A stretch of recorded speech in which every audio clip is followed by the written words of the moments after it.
up out of Rosewood, it was kind of rough at first, you know, doing the fact that, you know, when I got in the game with Watts, you know, we had already had a target on our head from the Southside on the cool because the guys that was over there on the grind, you know, it was some grimy niggas that was didn't bar the consequences or the repercussions of, you know, having to find the things. If it meant taking it, they did that. You know what I'm talking about?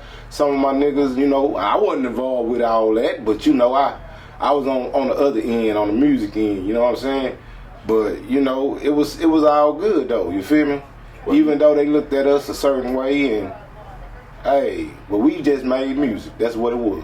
Well, you know, in the streets, they always pointed at Rosewood as one of the neighborhoods that was kind of responsible for starting the little so-called North and Southside plex or whatnot. What was it like growing up in a neighborhood that's, you know, just so, you know, like drenched with infamy? You know, it's just infamous. It's an infamous neighborhood, and it ain't that big, but you know, well, it made a bunch of waves in the city. Well, you know, every hood got their title on it, and I guess Rosewood was just the hood that had that extra bad title because we was grimy. I mean, niggas did what they wanted to do and got what they wanted, you know. I was in the hood, like I say, I was on another grind, you know. Like I say, the niggas in the hood, they was doing their thing, and I was trying to focus on some freestyles at the time on the cool. I was trying to figure if I had that flow that I could make them say man on or something, you know what I'm talking about? Yeah. Me and my partner D. Tolliver, we had a little group, Aggravated Hustlers, that we was trying to do, you know what I'm saying, Brothers for Life.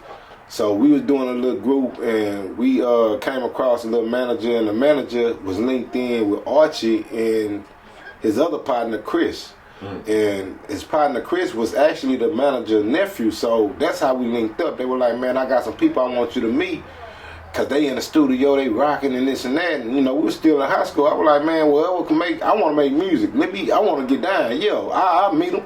So we went to the studio and linked up with Archie and Hakeem, R.I.P., rest in peace, Hakeem, you know what I'm talking about? We linked up with them boys and we made a couple of songs, and later on we went and did a little something out of town in Michigan, man. We had a little, little deal we went through to Michigan to promote the music that we was doing, because the people we was messing with at the time, it was like, they was taking youth off the streets and putting them in a studio. They had a little program, and they took us out of town. And on the way from that trip right there, we had a conversation that we wanted to, like, man, we gonna break away from this dude. They ain't about what they talking about, man. We can do it ourselves. And we linked up, like, and started working on music. Like I say, that was like, we were still in high school, 94, 95. We hooked up with Watts 95, 96, basically, and made the Swishahouse mixtapes, you know. And from then on, you know, like I say, he been my right-hand man. He came in the door. Actually, the way Swishahouse was first started, you know, Watts had bought the beat on when he had that conversation saying that he didn't want us to use no lyrics that we wrote. He wanted us to freestyle. That first session, Archie did the intro. He was like, man, I'm in this Swishahouse, bitch, with Michael Watts and Lester Roy. Lester, kill him. He passed me the mic. So basically, I was the first nigga to wreck the scene in the Swishahouse. I was the first nigga after he gave the introduction of I'm in this Swishahouse, bitch, with Michael Watts and Lester Roy. Yeah. I was the first nigga to eat the mic, you know, in the Swishahouse. Watts was doing music before that. You know, he's still doing music now, but hey, I know what happened. You know, the first song that I ever got on, I didn't know it was gonna be a hit. You know, when we did a freestyle, Drake Up in My Cup, I didn't know it was going to be a hit. I didn't know it was going to blow up like it blowed up. Yeah. But every show we did, I knew it had to be hot. When every show after we had got to the point where we was doing shows, that Drink Up in My Cup had to go on last. We had to do that last. So I put it in my head, anytime you got to do something last, that means that got to be the hit, huh? So that's how I was feeling about it. But you know, we did a lot of music. We worked with a lot of artists. I seen everybody come through from names you don't know, you know, Kilo motherfucking G. Like I say, Dollar Jones, Bullet Wayne, Lil Pluck, you know what I'm saying? Sad Warfare, J-Dog, Chameleon, Paul, Slim, You know, 50-50. I'm talking about Roderick and Broderick. Free my nigga. You know what I'm talking about? Already. My boy AD. Free my boy AD Green. You know what I'm saying? Already. Big Pig, Big Tiger. You know what I'm saying? Lil Run. Hey, man, there was a lot of boys up that came through, you know, like, just came through and put it down with a couple of niggas that they was from the hood with that never got that, you know, exposure, that never got that shot. They just got one song. You know, a lot of people fuck with us, but I was there to see a lot of people come in and a lot of people go, you know. You know, a lot of people that didn't know I had a bad, tragic accident in 2002. You know, I nearly lost my life because I was intoxicated off of the promethazine, codeine, and a little everything else. You know, that was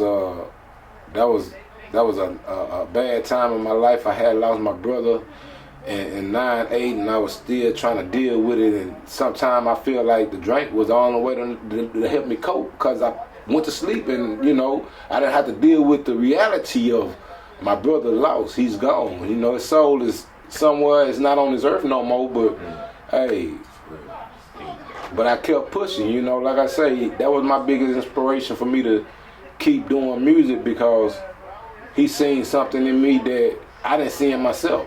So I had to keep going and pushing. Once he passed away in 9/8, I had to keep doing it. You know what I'm saying? That's the day when They Hair Broke Loose. You know, it's kind of crazy. The same year that the They Hair Broke Loose dropped is the same year I lost my brother. You know, it fucked me up, because at the time in 9/8 when the They Hair Broke Loose dropped, that they gave me avenue to drop me a solo album, and I couldn't focus at the time. I couldn't think about nothing but my brother death. You know what I'm talking about? I couldn't put my music to the use that I know that the fans deserve. I don't want my whole album to be sad and bringing people, you know, making them blue. I want to give you something that you want to jam, you know. So I declined on my opportunity, and, you know, after that I was pushed back to the end of the line. So. But it didn't ever stop me, because, you know, at the end of the day, I still work. This is like that. I'ma go long. This is just the boy I can go off with.